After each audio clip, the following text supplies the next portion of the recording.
Yo, what's up mga kaibigan? Nalina tayo magkwentuhan. Kanina nga ay naganap na ang bakbakan ng Team USA at ng Australia kung saan dinikitan nga ng Boomers sa mga Amerikano sa score ng 98-92.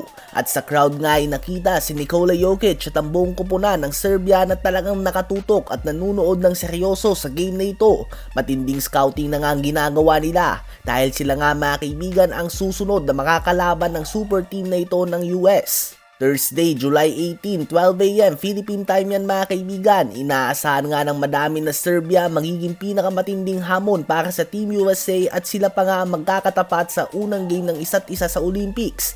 Ang Serbia ay pinapangunahan ng 3-time NBA MVP Nikola Jokic, ang shooter ng Atlanta Hawks na si Bogdan Bogdanovic, former EuroLeague MVP Vasilij Micic, andyan din si Nikola Milutinov, Nikola Jovic ng Miami Heat at iba pa. Tinalo nga nila sa friendly game ang France na may madaming NBA players sa panguna ng Rookie of the Year Victor Wembanyama at 4-time NBA Defensive Player of the Year winner Rudy Gobert. So it will be interesting kung paano ba i-handle ng Team USA ang European style of play ng Serbia na more on ball movement at outside shooting, unlike Australia at Canada na almost similar nga sa Team USA.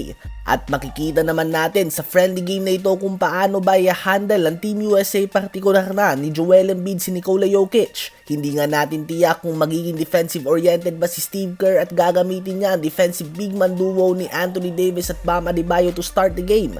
Magkakaroon nga ng sukatan sa friendly game na ito at makikita natin ang adjustment sa official Olympic Games sa July 28, 11:15 Philippine time. Sino ba sa palagay nyo magwawagi dito?